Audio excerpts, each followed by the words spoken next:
If you were trapped in a deadly game of hide and seek, where turning a corner could mean a gruesome death, what would you do? This family is absolutely insane, and they won't stop hunting you until you're dead. I'm going to break down the mistakes made, what you should do, and how to beat the death game in Ready or Not. This woman is going to regret getting married. Lighting up a cigarette, Grace here talks to herself about her upcoming wedding when her husband-to-be, Alex, walks into the room, commenting on the woman talking to herself. Walking over to take away her cigarette, he insists that they should get down to the ceremony, but she mentions that his father doesn't look happy to be there. Reassuring her, Alex explains that the Ladomas family usually has a 3-year courtship period, which is exactly the opposite of what they did. He tells her not to care, but Grace here insists that she wants his family to like her. That's when the man's brother Daniel walks in, singing a song and grabbing Alex here. He jokes the bride still has time to leave, but realizes that she's here to stay. With time running out, he urges them to go to the ceremony, congratulating his brother and walking out of the room. The woman admits that she can't believe their official marriage is only 30 minutes away, but that's when Alex here suggests that they leave, being completely serious. He tells the girl that they could just run away, but his future wife refuses the offer, with no idea that she'll be forced into a death game against the whole family. Taking photos for the big day, Grace notices this elderly woman glaring at her and hearing the dad make rude comments. Daniel tells her not to worry, mentioning that they're still suspicious of her wanting to be part of the family.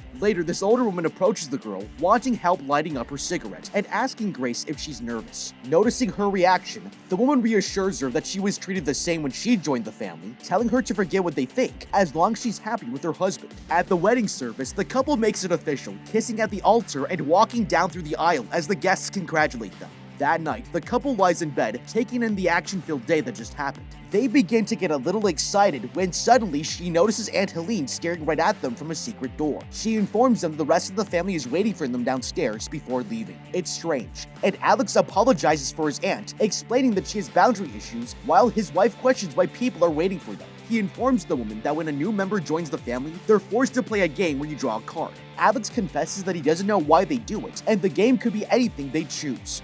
Okay, Alex here has insisted that his entire family is a group of bad people. He's repeatedly tried to get Grace not to get married or elope away from them, but she's insisted that she wants to have a traditional wedding with his mysterious and odd wealthy family despite all of his warnings. She doesn't know anything about them other than that they're the heirs of a successful gaming empire, and she's walking into this marriage totally blind. She's soon going to find out that marrying into the Ladomases is more than just awkward holidays and fights over politics, but it's the biggest mistake of her life. Now, it's common for married people to get the jitters from time to time, leading up to their wedding, but Alex here is downright miserable. He's already tried everything to convince Grace not to go through with it, and on the morning of the ceremony, he even gives her the opportunity to take it out, as the family and wedding party wait downstairs for her to walk down the aisle. It's totally not normal how scared he is, and he does not want this to happen. If it were me, I would have to take his word for it and get the heck out of there as soon as possible. Everything from strange family dynamics to jealous mother-in-laws can come out of the woodwork to make the day absolutely disastrous. But the amount that Alex complains would make me question whether this was really all worth it in the end. Alex also calls them bad people, which would raise a major red flag.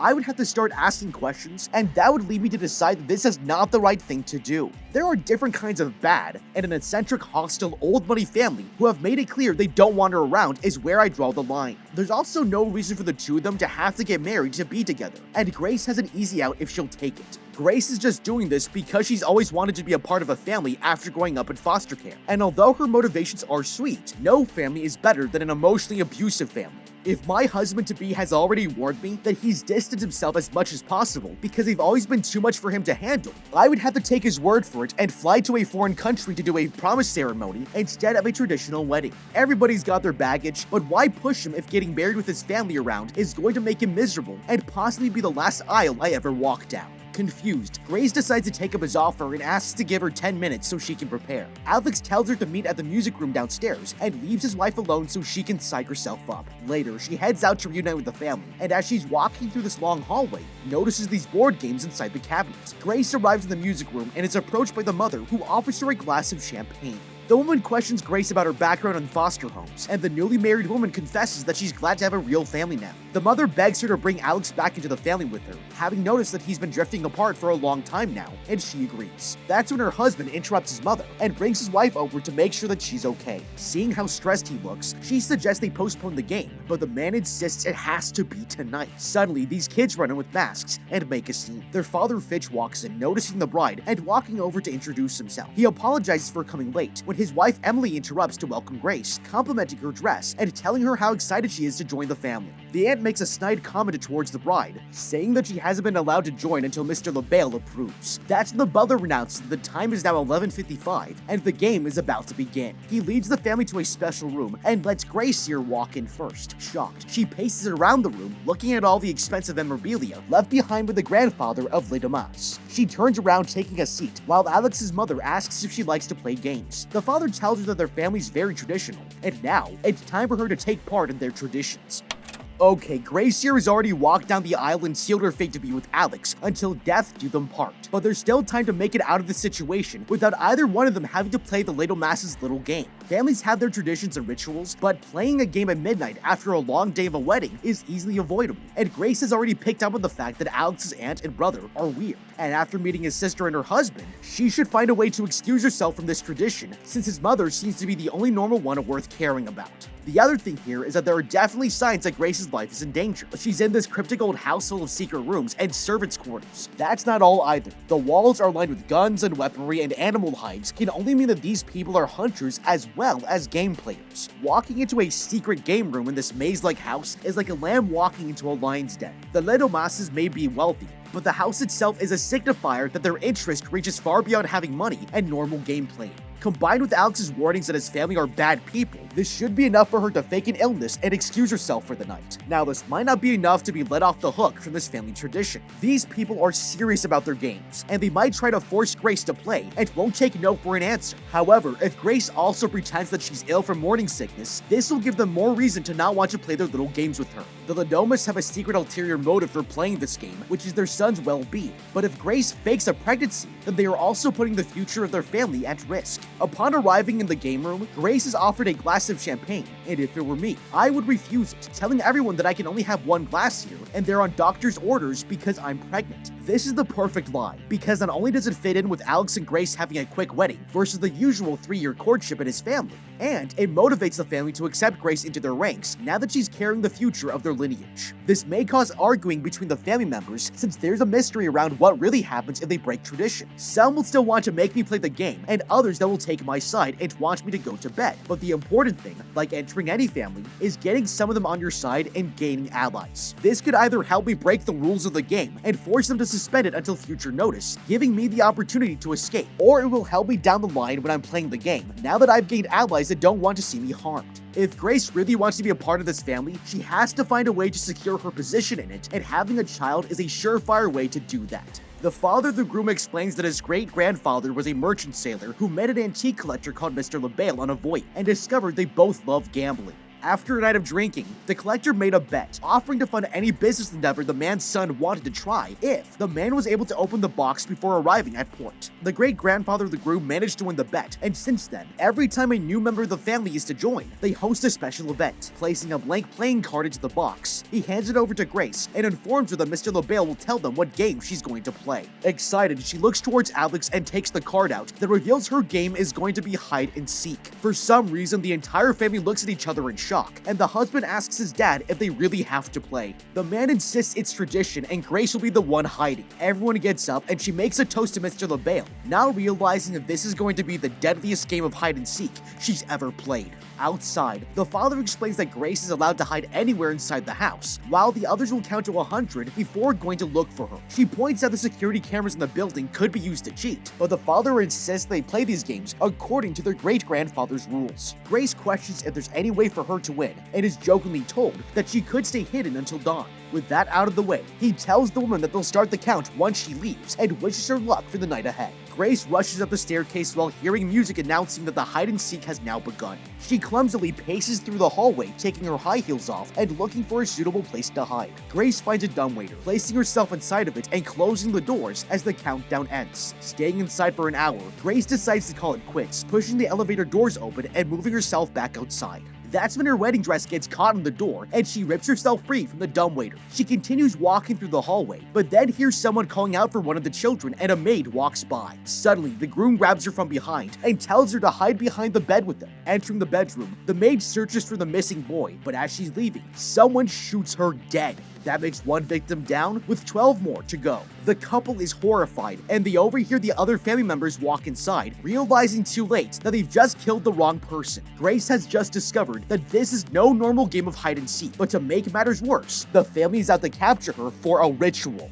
Okay, these people have made a terrible deal with the devil, and now Grace is going to pay the price for it. Up until this point, Grace has thought that everything that has happened is all just a silly family tradition, but now she knows just how bad things are going to get. Alex hasn't told her anything, hoping that she wouldn't draw the hide-and-seek card, and now she's totally screwed. But there's something that Grace and Alex can do here to help turn the tables on his family. The two of them need to create a game plan for Grace to help her stay alive until dawn. The family is well equipped with weapons, and they know the house inside and out. Grace here doesn't have anything to protect her, and she's an outsider in this environment. They'll be hunting her, and to formulate any kind of game plan, she'll need to take precautions to safeguard herself against them. Grace needs to look around the bedroom that they're in and find anything that they can use to change her outfit. The wedding dress sticks out like a sore thumb, and wearing something dark or camouflage will help her slip through hallways undetected by the family as she tries to make her way out of the house. The other thing is that she needs to get a weapon to even the playing field. All over the walls, the house is lined with different weaponry. Grace here needs to take her pick of the weapons, and if none of them work, she needs to find a blunt object or knife instead. Then, Alex and Grace need to go to the security room.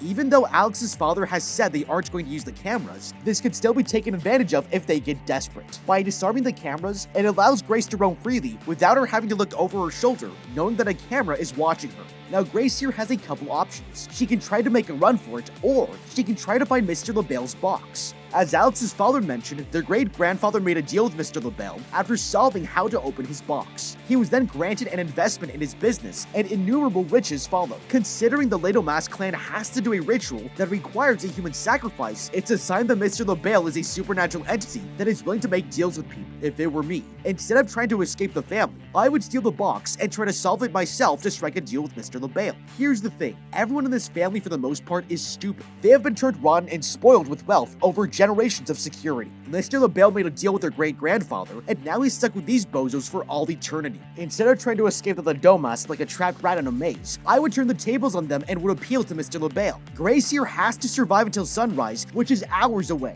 Even if she escapes the house, the Ladomas will keep hunting her. So instead of allowing myself to be prey, I would become the predator. Striking a deal with the devil is never a good idea, but when the stakes are my life, taking the risk will be worth it. I might be able to strike a better deal with the devil too. I'm not after riches and fortune, but only to escape this house with all my limbs intact. Alex here questions whether the maid dying means they don't need to do the ritual, but the auntie tells him that it's only over once Grace is dead. The parents look over the dead body and decide to hide it somewhere the bride won't see. Alex and Grace overhear them taking the body outside. Going to check if the coast is clear, the husband sees that none of his family members are nearby and tells his wife she needs to move now. Terrified, Grace questions what the hell is going on, and he tells her that she picked the worst game for the initiation ceremony. The others believe they need to kill her before sunrise, and he leads her into a secret passageway before Emily here rushes in to grab her gun. In the servant tunnels, Alex insists that she put her shoes on, but Grace is still in shock from before. Her husband helps her put on a pair of sneakers and further explains the situation. The Ladomas family believe that if they can't find and kill the bride on game night, something bad will happen to the entire family. Alex informs her that he was playing along the whole time to help her out, but now they've locked down the house, making it extremely difficult to come in or out. Grace confronts him, pointing out that he already knew what was going to happen when she pulled the card. Alex insists that it was a shock to him, but the girl doesn't believe him. She freaks out, loudly scolding him for knowing about the game beforehand. Alex tells his wife that not pulling a card would mean they would both be killed. The man insists this happened to several of his relatives in the past who refused to play the game, and every time they died the next morning. The only way to survive is by playing the game, but hide and seek is the one that requires the bride to be sacrificed. Shocked, Grace confronts him for never telling her the truth or even warning her, even though he knew that she could die. Alex points out she wanted to get married and she flips out, telling the man that they could have eloped. Her husband insists that he was forced to have their wedding at the family house and explains that if he told her, she would have broken up with him. It's clear he loves her and legitimately wants to be with her. He assures her that they'll make it out of here alive and comes up with a plan. While she heads to the kitchen, he will head into the security room to unlock all of the doors, otherwise she'll be murdered. Okay, Alex knew about this game the entire time. Even though he never thought this was going to happen, he's essentially damned his wife to be killed, and always knew it was a possibility that she could draw the hide-and-seek card. Instead of marrying her at his family's estate, he should have lied from the beginning when he met her, and pretended his entire family was dead if he was really worried about losing her. Unfortunately, they're in this situation now, and they need to get themselves out of it. So for now, Grace needs him, but as soon as she gets out of there, she should file for divorce. Now, Grace and Alex still haven't changed their clothing, armed her, or disarmed the security cameras, so those should be their next steps. At this point, changing her outfit might be a liability to her because they're no longer in a bedroom where discarding her dress would be easy. Leaving her in it would still be a risk, but there are other things that they can do to hide her while they try to find a safe passage out of the house. Getting away from the family without them knowing that Grace has escaped is the most ideal option, but doing that is impossible right now since the security cameras are on. Even if Grace did make it out of the house, the family would be able to go back to the room and see exactly where she exited from, giving them a clue about which direction to find her. So at this point, the two should play by the rules and do their best to hide Grace, while Alex disarms them. One of the key rules of hide and seek is to hide the players somewhere unexpected. That way the seeker won't ever think to look there. Unfortunately, the players have until dawn to find her, which gives them plenty of time to look through every nook and cranny. However, if Alex and Grace are able to create a space for Grace to hide, the players will never think to look there. If it were me, I would find a room as far away from the main part of the house and muffle the sound while I break a hole in one of the walls behind a painting. There are several axes located throughout the house that I can use to do this. By creating a hole large enough for Grace to step inside, then she'll be able to hide in between the walls undetected since the hole will be covered by a painting. There are also tons of paintings in this house, so as long as Grace and Alex are able to create the hole discreetly enough, the family will never know where to look. Another rule of hide and seek is to always stay low to the ground. This is the best strategy because a seeker is more likely to find you when you are at eye level to them. On their way there, Grace and Alex should get on their hands and knees just in case they turn a wrong corner. This will then give Alex the opportunity to go to the security room and take away the family's biggest advantage they have, that and having the devil on their side. Grace breaks down, not wanting her husband to leave, but he kisses her, telling his wife to leave now. They split up, and the man makes his way to the security room using another servant passage. Meanwhile, Grace walks through the hallway, but then her dress gets stuck on the floor. She sits down and rips the lower half off, before continuing through the building. Finding herself at two opposing doors, she opens one and walks back into the main hallway, but there's a problem. The family members carrying the dead maid are standing there, and they drop the body to chase after her. Suddenly, Emily walks into view and tries to shoot Grace, but misses. Losing control of her gun, she drops it on the floor and gives the bride the opening she needs to escape. Terrified, Grace runs into the entertainment room and attempts to unlock the doors, but they're locked. She rushes to the phone begging for help, but realizes that the lines have also been cut. Coming up with a risky idea, she grabs a chair and is about to throw it at the windows, but then she stops. The woman can hear someone walking in a nearby room and quickly hides when Daniel here opens the door. He reassures her he came to get a drink and walks over to the pool table. Taking a bottle of whiskey, the man tells her that he has to call the others and offers her a glass. Grace begs him to keep quiet, but the brother apologizes, promising to give her a 10-second head start. Terrified, she runs outside, and Daniel shouts out to the others that Grace is in the study room. The family members quickly head out to capture the woman, and Daniel's wife arrives in the room, realizing the bride has escaped. It makes her furious, and she scolds him for failing to catch Grace. The others arrive, frustrated to find out that the game isn't over, and to make matters worse, Alex has gone missing. They know he's probably going to help his wife, but then Emily notices she's forgotten her weapon. Seeing how upset she is, her husband Fitch gives the woman his crossbow just as one of the maids enters the room. Emily accidentally pulls the trigger, shooting a bolt into the maid's mouth and killing her instantly. That makes 2 victims down, with 11 more to go. With time running out before sunrise, the dad insists they use the security cameras to find Grace so they can locate and sacrifice her for the ritual. The family members agree to the plan and head out, terrified they'll die if they don't. Meanwhile, the bride decides to head into the room with all of the grandfather's memorabilia, finding a rifle and a bandolier of bullets attached to the wall. She grabs the weapon and goes to leave, determined to do anything to escape.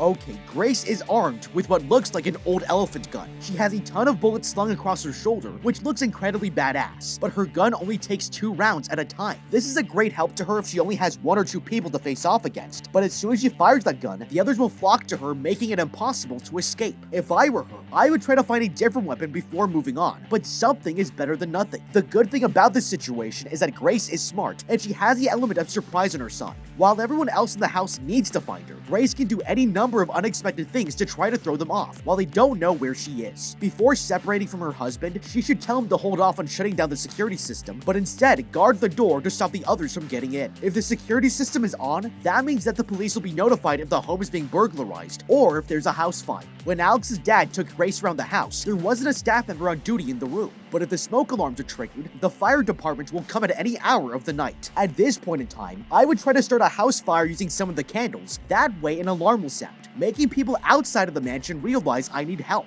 Right now, the family has no idea where I am, and if I set fire to a room, it may take forever to even realize that a fire has started. The house is so big that emergency services will be on their way before the family is even able to reach the room to put it out and stop them from coming. This should keep the family from killing me for a short time, because they'll have to find a way to get rid of the fire department and detain Alex at the same time. While the fire department is inside, the family will also have to disarm the doors, which will give me the opportunity to escape and hide in one of their trucks before anyone even knows I'm gone. The only problem here is to avoid any one of the family members or staff from finding me, but right now the family is down a handful of nannies, and causing more chaos can only help distract the staff. Getting out of the house is important, but since this mansion is out in the middle of nowhere, securing my ride at the same time would be ideal. With the elephant gun in hand, Grace walks into the kitchen but finds the back door locked. Coming up with an idea, she aims her weapon and pulls the trigger, but it doesn't work. That's when she hears someone coming and takes cover behind a counter as the butler walks in to find some kitchenware. Grace slowly crawls her way around while her husband Alex here manages to turn on the security monitors and sees what's happening in the kitchen. Without any way of escaping, she opens up her gun, but the man hears it creak and begins pacing around the table, finding no one there. Grace has snuck to another side of the counter and loads the bullets into the rifle, just as Alex here inputs the correct code to unlock the security doors. The butler notices the light go from red to green, while Grace here points her rifle at him and demands that he move out of the way. The butler stands his ground and she pulls the trigger, but nothing happens. The man reveals the ammunition is for display only and approaches her, but that was his biggest mistake. She grabs a boiling teapot and smashes it over his face, while he grabs a knife, swinging blindly at the woman. She runs away while the family finds Alex hiding in the security room and starts banging on the door. Acting quickly, he begins smashing the control panel with a fire extinguisher, but then his father storms in and starts strangling him.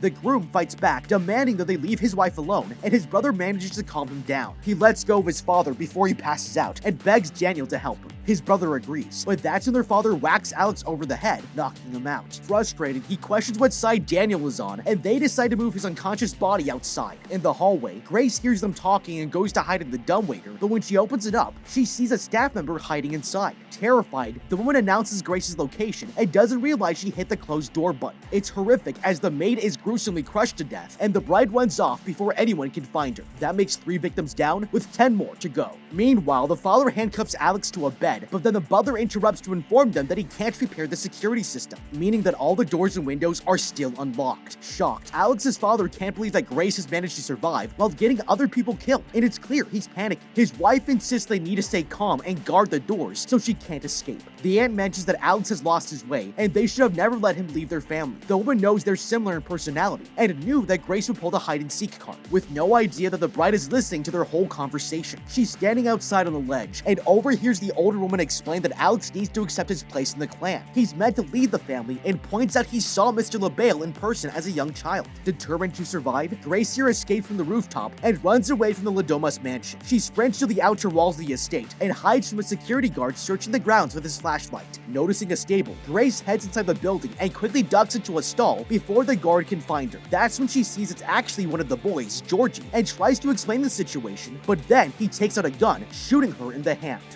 Okay, Grace here has been through it. She's been shot by a child, and now she's swimming in a sea of dead bodies. Laying down there is disgusting, and is only further proof that these people are absolutely psychopathic. They've killed before, and they're willing to do it again, even if they're not very good at it. Now, laying here and burying herself beneath the dead bodies seems like a good idea. It's so nauseating down there that no one would think to look for Grace in this pit. But the only problem is this child has just faced off with Grace, and even though she punched him and presumably knocked him out, he may have seen her get pushed by the goat or could wake up at any moment and see the door broken in where she fell, which means that Grace needs to get out of there and fast. Taking the child hostage is always an option, but Grace would be risking that the family is willing to let him die to get to her. If it were me, I would climb my way out of the pit of dead bodies, take the pistol from the boy, and use the horses in the stable to break down any fences or barricades on my way out of the compound. Getting out of the house and the property is priority number 1, and Alex has already turned off the security cameras, and Grace needs to use everything at her disposal to make sure that she doesn't face any further problems. Leaving the compound might sound straightforward from here, but by bringing one of the horses with me, I can either spook it when someone comes, forcing it to run at the person, use it to create a scene once I am out on the road, or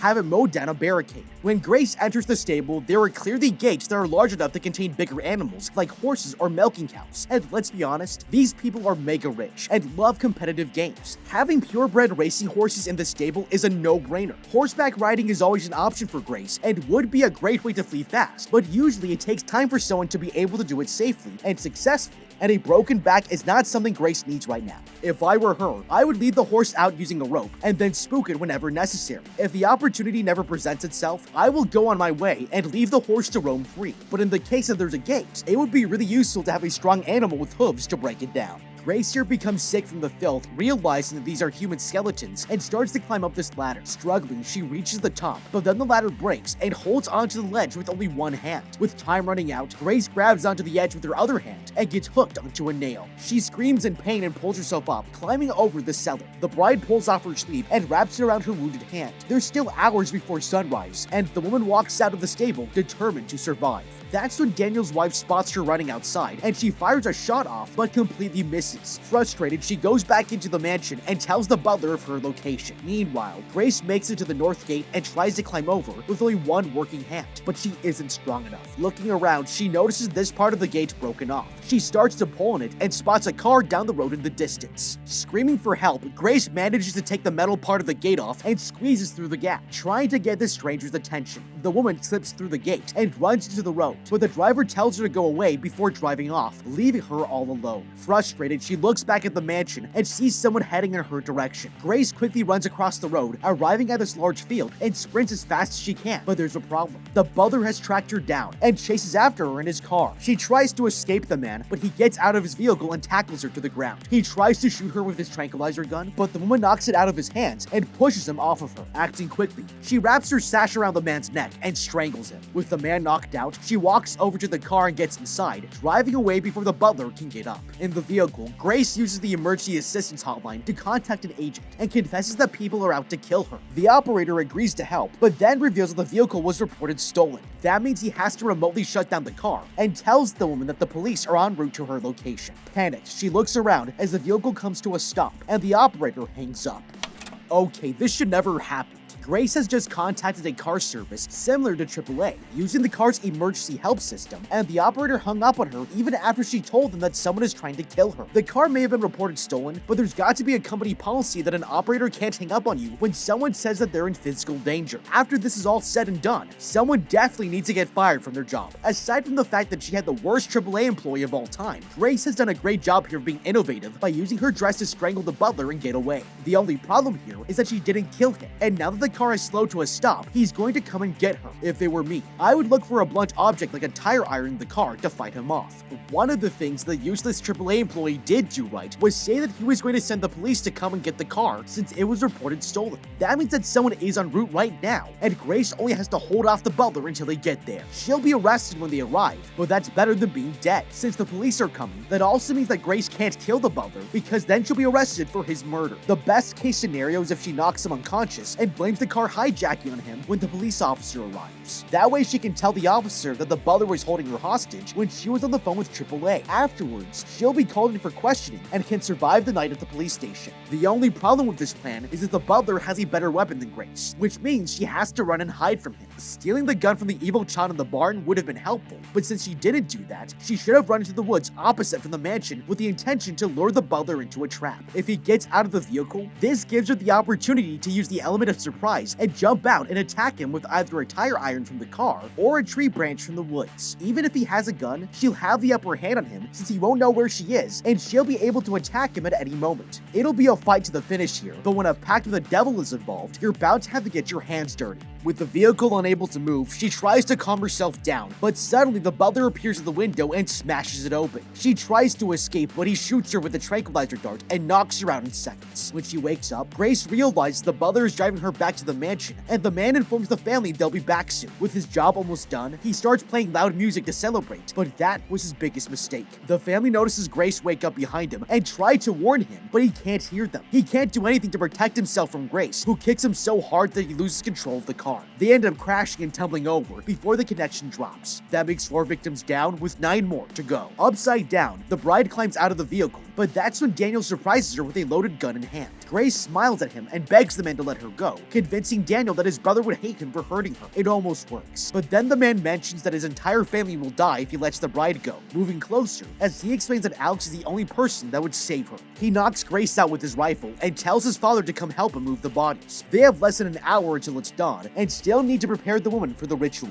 Meanwhile, Alex continues to saw at the wooden railing when his mother walks into the room and tells him that Grace is being dealt with. She admits that this wasn't what she wanted, but they have to kill Grace in order to protect the family. Alex calls her bluff, saying that there's a chance nothing will happen if they leave her alone. But his mother points out he wouldn't have let Grace pick a card. It's frustrating for the both of them, and the woman takes the opportunity to ask why he wants to leave their family. Alex insists that this family is absolutely insane, and Grace showed him what is normal, arguing he'll sacrifice anyone to save his wife. In another room, Grace wakes up with her limbs tied to an altar and surrounded by the family members. The father recites an ancient chant while they take turns drinking a mysterious liquid from a goblet. Grace hears that she's going to be offered up, and the man gets ready to deal the killing blow, when suddenly everyone begins throwing up from the drink. Daniel has poisoned his siblings and starts to untie the bride from the altar. Acting quickly, he takes Grace out of the ritual room as the family chases after them. The woman is relieved by his change of heart, and they walk back into the hallway, but that's when his wife interrupts them, demanding that he move out of the way. When Daniel doesn't, she fires a bullet straight into her husband's neck, and Grace walks over, grabbing the gun away from her before knocking the woman out. Checking on the wounded man, she thanks him for his help and leaves him to die alone. In the next room, the bride is stopped by the father, who confronts Grace, promising to do whatever it takes to sacrifice her, and killed the woman right here. He approaches her, but the bride grabs a lamp and quickly knocks him out before tossing it on the floor, setting the room on fire. In the other room, Alex arrives at the scene to see his brother slowly bleeding out, and there's nothing he can do to save him. That makes 5 victims down with 8 more to go. Meanwhile, Grace is almost shot to death by the mother, and she rushes at the woman, throwing her onto the ground. She begins choking Grace, but then the bride notices the box. Coming up with a plan, she headbutts Becky and quickly knocks her out using a card box. She stands over her unconscious body and brutally kills the mother. That makes 6 victims down, with 7 more to go. Suddenly, she realizes Alex has found her and slowly walks towards his wife, who apologizes for everything. Alex is certain that she won't want to stay with him after all of this, and caresses her face. But that was Grace's biggest mistake. He grabs the girl and announces her location. The family walk in to see what happened, and Aunt Helene informs them they need to perform the ritual with only minutes remaining before sunrise. The family holds her down on the table, while Helene recites the ritual, and she gives Alex the knife to deliver the final blow. At the last second, Grace manages to avoid being fatally stabbed and rolls off the table, pointing the knife at them. That's when Aunt Helene freaks out, realizing that it's sunrise and now it's over. Waiting in fear, the family pauses but realizes that nothing has happened. The curse must be fake, and they never needed to kill Grace, but Aunt Helene insists that she still has to die. Suddenly, the old woman explodes in a pool of blood and music switches on. Grace watches as each member of the family explodes, spraying blood and guts around the room, all except for her husband. Alex here tells the woman that he wants to get back together, making Grace laugh and flicking her wedding ring onto her husband, making him explode. That's when Grace sees Mr. LaBelle appear in a chair, nodding his head in approval, and she walks out of the mansion as it burns. That makes 12 victims down, with only the bride as the survivor. As traumatizing as this was, Grace learned a valuable lesson: never marry someone you've only known for a year. But what do you think? How would you be ready or not? Let me know with a comment down below. Thank you so much for watching. Leave a like and subscribe, and check out the How to Be playlist for more videos like this. Until next time, have a damn good day.